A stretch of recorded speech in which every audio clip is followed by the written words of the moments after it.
I was reading that in different countries, more abortions happen when it is female because males are more economically helpful.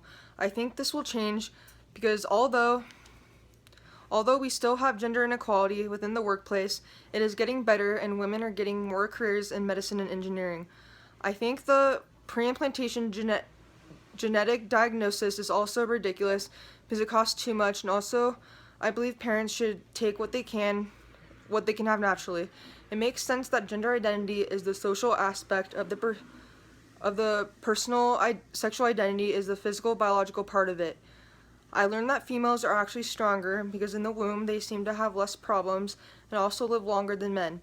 Socially, I can see why a man would want to be taller than a woman, but it is crazy how only 8% of men are shorter than their partner.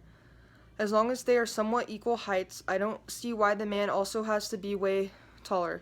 Even though women have bigger hips and a little differently shaped shoulders, I had no idea that intersex and what I did was called a I had no idea about intersex, and when I did, it was called a hermaphrodite.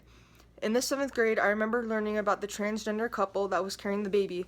I thought Middle Eastern countries were more against transgender, but according to the book on Chapter 5, Gender, page 161, India, Pakistan, and Nepal have all enacted laws to grant rights to transgender people, including registration.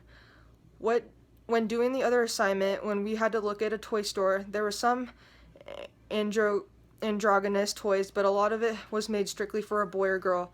The girls had lots of glitter, purple, and pink dolls and cooking toys, and the boys had mostly guns, tools, and Legos.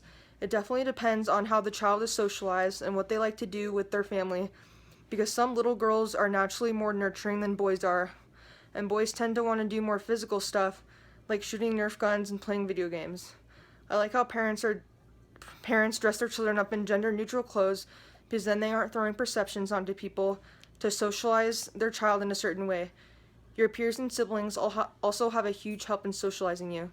I really enjoyed this chapter.